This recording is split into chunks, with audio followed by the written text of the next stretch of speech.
दिनांक 15 जुलाई वर्ष 2020, 10वीं कक्षा, तीसरा चैप्टर रासायनिक अभिक्रिया और समीकरण। इस वीडियो में हम लोग आगे के टॉपिक की तरफ बढ़ेंगे, जिसमें अगला टॉपिक है ऊष्माग्राही और ऊष्मा उन्मोची अभिक्रिया। ऊष्मा ग्रहण होती है अथवा ऊष्मा मुक्त होती है, इस आधार पर ये दो प्रकार हैं, दो वर्गीकरण हैं, ऊष्माग्राही और ऊष्मा उन्मोची अभिक्रिया। जिस अभिक्रिया में अभिक्रिया होते समय, रासायनिक क्रिया होते समय ऊष्मा ग्रहण होती है, अवशोषित हो जाती है ऊष्मा, वो ऊष्माग्राही अभिक्रिया कहलाती है। और जिस रासायनिक अभिक्रिया में ऊष्मा मुक्त होती है उसे ऊष्मा उन्मोची अभिक्रिया कहते हैं। जैसे यहाँ दो उदाहरण देख लीजिए। पहला उदाहरण यहाँ बर्फ़ का पिघलना। बर्फ़ कब पिघलती है? जब बर्फ़ ऊष्मा को अवशोषित करती है। यदि बर्फ़ को गर्म किया जाए तो बर्फ़ पिघलने लगती है, क्योंकि वो उस ऊष्मा को अवशोषित करती है। तो ये एक भौतिक अभिक्रिया है जिसमें ऊष्मा अवशोषित हो रही है। दूसरा है, ये एक रासायनिक परिवर्तन है। पोटेशियम नाइट्रेट को भी जब आप पानी में घोलेंगे तो ये भी आसपास की ऊष्मा को ग्रहण कर लेती है, यानी एक ठंडा विलयन बनता है। तो ये एक भौतिक क्रिया का एक उदाहरण दिया और एक रासायनिक क्रिया का उदाहरण दिया है। बर्फ़ का पिघलना और पोटेशियम नाइट्रेट का पानी में घुलना, ये दोनों ही क्रिया होते समय ऊष्मा, बाहर की ऊष्मा अवशोषित हो जाती है, इसलिए ये ऊष्माग्राही अभिक्रिया है। ऐसे ही ऊष्मा उन्मोची अभिक्रिया के लिए दो उदाहरण यहाँ समझ लीजिए। पानी से बर्फ़ बनना। पानी से बर्फ़ कब बनेगा? जब पानी से ऊष्मा मुक्त हो जाएगी, ऊष्मा निकलेगी, तब पानी से बर्फ़ बनेगा। इसी प्रकार सोडियम हाइड्रोक्साइड को भी पानी में घोलेंगे तो क्या होता है? ऊष्मा मुक्त हो जाती है। और ऊष्मा जब मुक्त होती है तो जो आसपास का वातावरण है वो उसका तापमान बढ़ जाया करता है।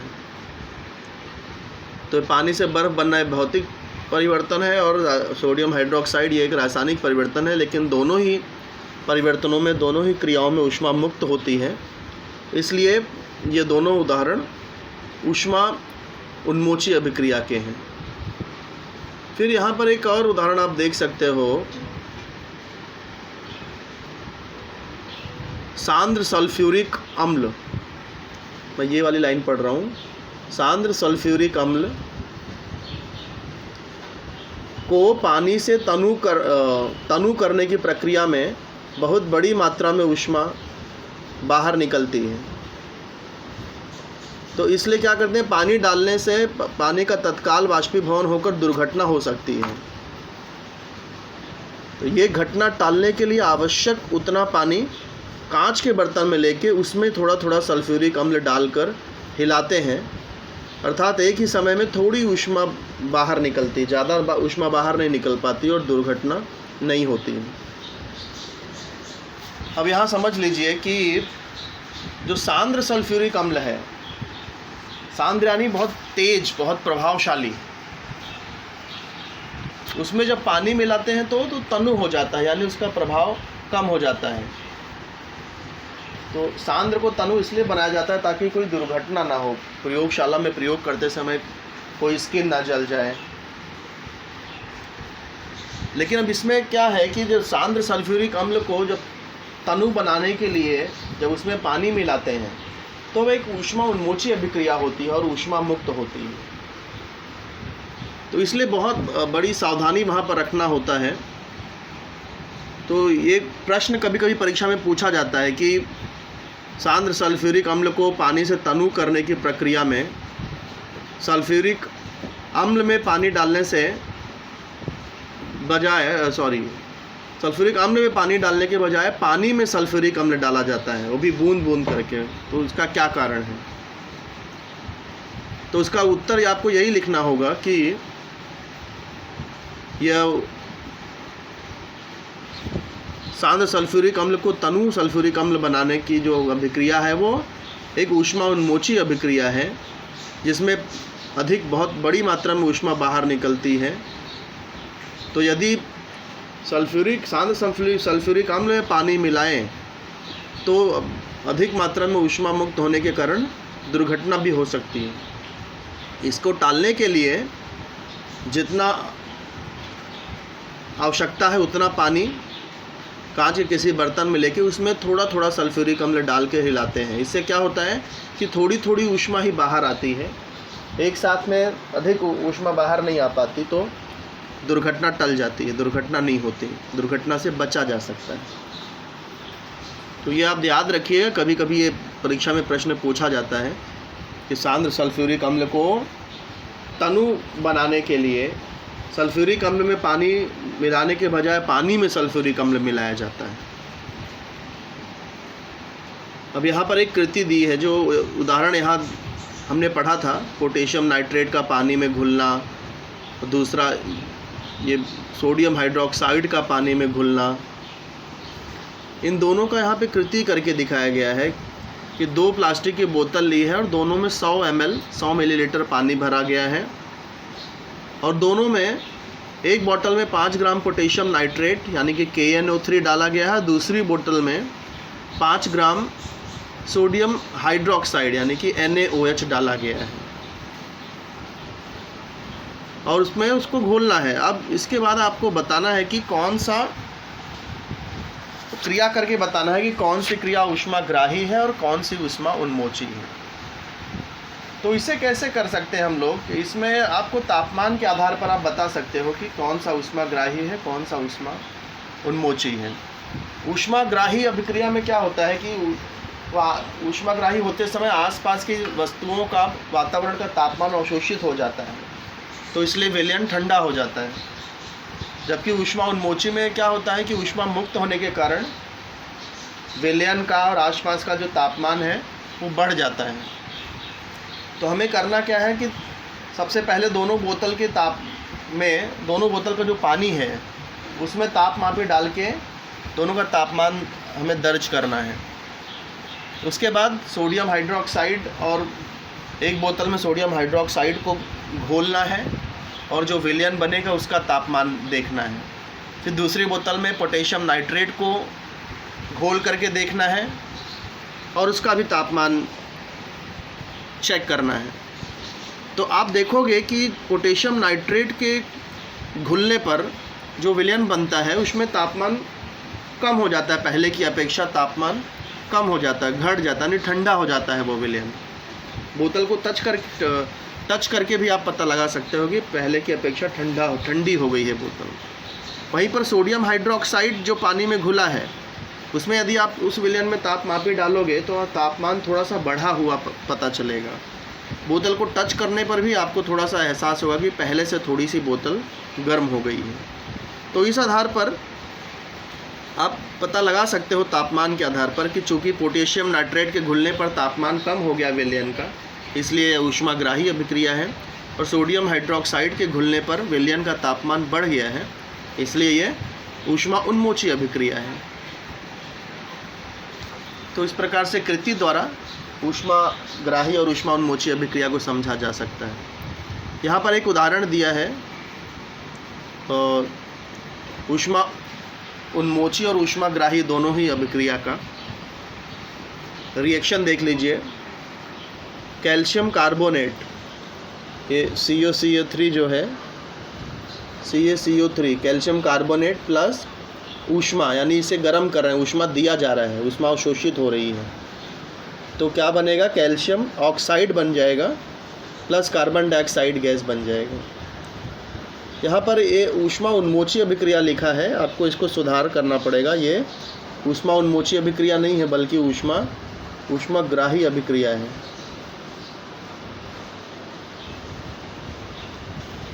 ये आपको यहाँ पर इसे सुधारना है, ये ऊष्माग्राही अभिक्रिया है, गलती से यहाँ पर प्रिंटिंग मिस्टेक है, ऊष्मा उन्मोची लिख दिया है, क्योंकि ऊष्मा उन्मोची में ये जो ऊष्मा है वो एरो के लेफ़्ट साइड में दर्शानी पड़ती है। जैसे यहाँ लेफ़्ट साइड में ये एरो है, इसके लेफ़्ट साइड में ऊष्मा दर्शाई गई है। जबकि ऊष्मा उन्मोची अभिक्रिया में एरो के बाद में ऊष्मा लिखी जाती है, क्योंकि यहाँ ऊष्मा बन रही है।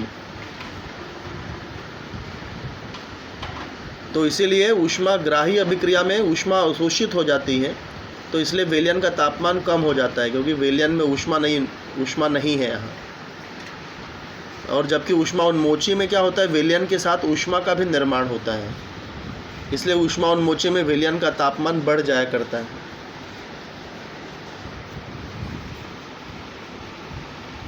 तो ये था ऊष्माग्राही अभिक्रिया और ऊष्मा उन्मोची अभिक्रिया। आपको इसमें अंतर पूछा जा सकता है एग्ज़ाम में अक्सर कि ऊष्माग्राही अभिक्रिया और ऊष्मा उन्मोची अभिक्रिया में अंतर लिखो। तो पहला अंतर तो आप यही लिख सकते हो, उनकी परिभाषा, कि जिस अभिक्रिया में ऊष्मा ग्रहण होती है या अवशोषित होती है उसे ऊष्माग्राही अभिक्रिया कहते हैं। और दूसरा फर्स्ट पॉइंट उसमें ऊष्मा उन्मोची में, कि जिस अभिक्रिया में ऊष्मा मुक्त होती है उसे ऊष्मा उन्मोची अभिक्रिया कहते हैं। सेकेंड पॉइंट आप लिख सकते हैं ऊष्माग्राही अभिक्रिया में, कि ऊष्माग्राही अभिक्रिया में विलयन का तापमान कम हो जाता है, जबकि ऊष्मा उन्मोची अभिक्रिया में विलयन का तापमान बढ़ जाता है। थर्ड पॉइंट में आप उदाहरण एक एक लिख सकते हो। उदाहरण यही आप डाल सकते हो जो अभी मैं आपको दिखा रहा हूँ, CaCO3 प्लस ऊष्मा CaO और CaO plus H2O CaOH twice plus ऊष्मा। इसके बाद यहाँ दो क्वेश्चन पूछा गया, थोड़ा सोचिए में, कि घुलने की प्रक्रिया और रासायनिक अभिक्रिया में क्या अंतर है। तो घुलने की प्रक्रिया ये एक भौतिक परिवर्तन है और रासायनिक अभिक्रिया ये एक रासायनिक परिवर्तन है। घुलने की प्रक्रिया में घटक तत्वों के गुणधर्म बने रहते हैं, जबकि रासायनिक अभिक्रिया में घटक तत्वों के गुणधर्म बदल जाते हैं। जैसे कि आपने किसी पानी में शक्कर घोला तो आपको शक्कर का और पानी का गुण उसमें दिखाई देगा या बना रहेगा दोनों का गुणधर्म। अब रासायनिक अभिक्रिया में क्या है, जैसे कि हाइड्रोजन गैस और ऑक्सीजन गैस, इसकी यदि रासायनिक अभिक्रिया कराई जाए तो पानी बन जाएगा, गुणधर्म एकदम बदल गया। पानी में ना तो हाइड्रोजन का गुणधर्म होगा ना तो ऑक्सीजन का गुणधर्म होगा। तो ये एक दूसरा अंतर है कि घटक तत्वों के गुणधर्म, घुलने की प्रक्रिया में घटक तत्वों के गुणधर्म बने रहते हैं और रासायनिक अभिक्रिया में घटक तत्वों के गुणधर्म बदल जाते हैं। तीसरा अंतर ये है कि घुलने की प्रक्रिया में जो घटक तत्वों का अनुपात अनिश्चित होता है, किसी भी अनुपात में आप उसे मिलाएंगे तो एक घुलनशील, एक विलयन बन जाएगा। जबकि रासायनिक अभिक्रिया में जो घटक तत्व है वो एक निश्चित अनुपात में ही होना चाहिए, तो ही रासायनिक अभिक्रिया होगी और नया उत्पाद बनेगा। जैसे कि पानी बनते समय हाइड्रोजन और ऑक्सीजन 2:1 इसी अनुपात में होना चाहिए। ये जो हाइड्रोजन का आधा होना चाहिए ऑक्सीजन, तो ही वो पानी बनेगा। जबकि घुलने की प्रक्रिया में ऐसे कोई अनुपात का निश्चित होना आवश्यक नहीं है। दूसरा प्रश्न है कि विलायकों के विलेय के घुलने पर नया पदार्थ बनता है क्या? बिल्कुल नहीं, विलायक में विलेय के घुलने पर नया पदार्थ नहीं बनता है, केवल इसकी अवस्था बदल जाती है कि पहले वो विलेय जो है वो किसी ठोस अवस्था में होगा, लेकिन विलायक में घुलने के बाद वो घुलनशील अवस्था में होगा। केवल अवस्था परिवर्तन होता है पर नया पदार्थ नहीं बनता है। तो अब नए टॉपिक पे आ जाते हैं, रासायनिक अभिक्रिया का वेग, दर। वेग यानी दर, रेट। तो आप देखिए यहाँ पर कुछ 6 कुछ क्रियाएं दी हैं और हमें समय के आधार पर यहाँ पर वर्गीकरण करने के लिए कहा गया है। समय के आधार पर इनके 2 समूहों में वर्गीकरण कीजिए और समूह को शीर्षक दीजिए। तो देखिए 2 समूह हम लोग बना सकते हैं समय के आधार पर, धीमी अभिक्रिया और तेज अभिक्रिया। तो इसमें से 2 समूह होगा, एक समूह है धीमी अभिक्रिया और एक है तीव्र अभिक्रिया। तो रसोई गैस को ऊष्मा देने पर जलने लगता है, तो ये तो तीव्र अभिक्रिया है। जैसे हम गैस की बटन ऑन करते हैं ऊष्मा, और जैसे ही ऊष्मा देते हैं वो जलने लग जाता है। तीव्र अभिक्रिया है ये। लोहे में जंग लगना ये तो धीमी अभिक्रिया है। पत्थरों का अपक्षीणन यानी घिसना, उसका क्षरण होना, ये भी धीमी अभिक्रिया है, धीरे धीरे घिसता है पत्थर। ग्लूकोज के विलयन में ईस्ट मिलाकर जो अल्कोहल बनाई जाती हैं, ये भी एक धीमी अभिक्रिया है, तुरंत अल्कोहल नहीं बनता, समय लगता है इसमें। तो चौथा भी धीमी अभिक्रिया हो गया। परख नली में विरल अम्ल लेकर उसमें खाने का सोडा मिलाने पर बुदबुदाहट होना। अम्ल में जब भी आप खाने का सोडा मिलाओगे उसमें तुरंत कार्बन डाइऑक्साइड गैस बनती है, इसीलिए वो बुदबुदाहट होती है। तो ये भी एक तीव्र अभिक्रिया है, तुरंत होने लगती है एक क्रिया। बेरियम क्लोराइड में के विलयन में तनु सल्फ्यूरिक अम्ल यदि मिलाया जाए तो सफ़ेद अवक्षेप बनता है, ये भी क्रिया तीव्र अभिक्रिया है। तो इस तरह से 6 अभिक्रिया को तीव्र अभिक्रिया या धीमी अभिक्रिया में हम लोग समय के आधार पर वर्गीकरण कर सकते हैं। तो इससे ये स्पष्ट होता है कि कुछ रासायनिक अभिक्रिया तेज़ी से होती हैं, कुछ रासायनिक अभिक्रिया धीमी गति से होती हैं। अब ये तीव्र गति से और धीमी गति से होना ये कुछ घटकों पर निर्भर होता है, कुछ शर्तें हैं, कुछ कंडीशंस हैं, जिसके कारण ये उसकी तीव्रता, उसकी जो गति है वो कम हो सकती है या बढ़ सकती है। अब एक उदाहरण से यहाँ समझाया गया है, जैसे देखिए ठंड के मौसम में दूध से दही के जमने में अधिक समय लगता है। एक प्रैक्टिकल एग्जांपल दिया जा रहा है। जबकि गर्मी के मौसम में दूध से दही के जमने में समय कम लगता है, यानी जल्दी दही बनता है गर्मी में। तो इससे एक बात ये समझ में आती है कि जब तापमान कम होता है तो रासायनिक क्रिया धीमी हो जाती है। दूध से दही बनना ये एक रासायनिक क्रिया है, और ये हमारा दैनिक अनुभव है, रोज़मर्रा के जीवन का अनुभव है कि ठंडी के समय में तापमान कम होने के कारण रासायनिक क्रिया धीमी हो जाती है, और इसलिए दूध से दही बनने की जो रासायनिक क्रिया है वो भी धीमी हो जाती है। जबकि गर्मी के मौसम में तापमान अधिक होने पर रासायनिक क्रिया तेज़ होती है, इसलिए दूध से दही बनने की क्रिया भी तेज़ होती है। ये भी प्रश्न पूछा जा सकता है आपको वैज्ञानिक कारण में कि गर्मी के मौसम में दूध से दही जल्दी बन जाता है, जबकि वहीं ठंडी के मौसम में दूध से दही बनने की क्रिया थोड़ी धीमी क्यों हो जाती है। तो इसका उत्तर यही है कि रासायनिक अभिक्रिया की दर तापमान पर निर्भर होती है। तापमान कम होने पर रासायनिक अभिक्रिया की दर धीमी हो जाती है, तापमान अधिक होने पर रासायनिक अभिक्रिया की दर तीव्र हो जाती है। इसीलिए गर्मी में दूध से दही जल्दी बनता है और ठंडी में दूध से दही बनने में समय लगता है। रासायनिक अभिक्रिया के दर पर परिणाम करने वाले घटक। तो आइए और भी चीज़ें जान लेते हैं। अभी तो हमने केवल तापमान के बारे में देखा, अब हम देख लेते हैं कि और कौन कौन से घटक हैं जिनके कारण रासायनिक अभिक्रिया की जो गति है, जो दर है, उस पर प्रभाव पड़ता है। एक तो प्रभाव पड़ता है अभिकारकों का स्वरूप, यानी जिन पदार्थों में क्रिया हो रही है उनका स्वरूप कैसा है। जैसे कि एल्युमिनियम और जस्ता, इन दोनों धातुओं में यदि अम्ल डालें तो एल्युमिनियम जस्ते से अधिक क्रियाशील होने के कारण एल्युमिनियम अम्ल के साथ तेज़ी से क्रिया करेगा और हाइड्रोजन गैस मुक्त होगी, जबकि जस्ता कम क्रियाशील होता है, इसलिए इसकी अम्ल के साथ धीमी गति से क्रिया होगी और धीमी गति से हाइड्रोजन गैस बनेगा। तो अभिकारकों के स्वरूप पर भी निर्भर करता है कि रासायनिक क्रिया की गति तीव्र होगी या धीमी होगी। अब देखिए यहाँ पर एक उदाहरण दिया है अगले का घटक को समझने के लिए। 2 परख नली लेनी है, तराजू, मापन पात्र इत्यादि। अब शाहाबादी फर्श के टुकड़े, पत्थर एक प्रकार का पत्थर है, उसके टुकड़े लेने हैं और उसी पत्थर का चूर्ण लेना है पाउडर फॉर्म में। बड़े बड़े टुकड़े भी हैं शाहाबादी फर्श के, और चूर्ण भी है, पाउडर के फॉर्म में भी है, और तनु HCl है। अब क्या करना है कि समान वजन के जो बुरादे हैं पत्थर के और जो टुकड़े हैं, दोनों समान वजन के आपको अलग अलग परख नली में HCl के साथ मिलाना है।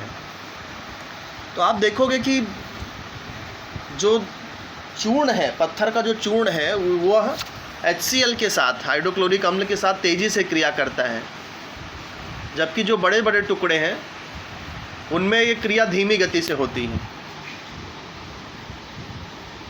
तो इससे एक बात ये भी पता चलता है कि अभिकारकों के कणों के आकार पर भी अभिक्रिया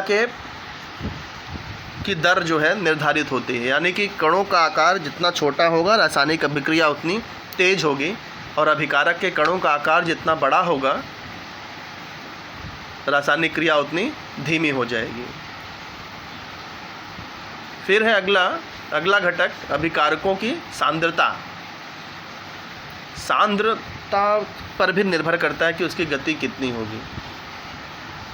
यहाँ पर जैसे उदाहरण दिया है कि तनु और सांद्र हाइड्रोक्लोरिक अम्ल के साथ कैल्शियम कार्बोनेट पर होने वाली अभिक्रिया। तो यदि आप ये प्रैक्टिकली करके देखोगे प्रयोगशाला में, तो जो सांद्र हाइड्रोक्लोरिक अम्ल के साथ कैल्शियम कार्बोनेट की क्रिया तेज हो जाएगी, जबकि तनु यानी पानी मिला देते हैं तो तनु हो जाता है। पानी मिलाने पर तीव्रता कम हो जाती है। वो तो सांद्रता अधिक है तो जो रासायनिक क्रिया है उसकी दर तेज होगी, और यदि सांद्रता कम है यानी कि तनु है वो विलयन, तो फिर गति धीमी हो जाएगी। तो अभिकारकों की सांद्रता पर भी दर निर्भर करती है। अभिक्रिया का तापमान इस पर भी निर्भर करता है। हमने अभी वो दही वाला एग्जाम्पल देखा, यहाँ पर एक और एग्जाम्पल दिया है कि चूने के पत्थर के अभिघटन की कृति।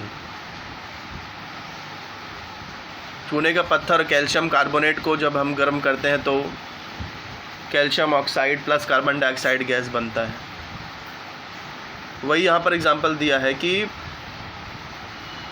ऊष्मा देने के पूर्व चूने का पानी दुधिया नहीं होता। कैल्शियम कार्बोनेट को यदि आप ऊष्मा नहीं दोगे तो कार्बन डाइऑक्साइड नहीं बनेगी और चूने का पानी दुधिया नहीं होगा। ये इस एग्जाम्पल की तरफ इशारा किया जा रहा है।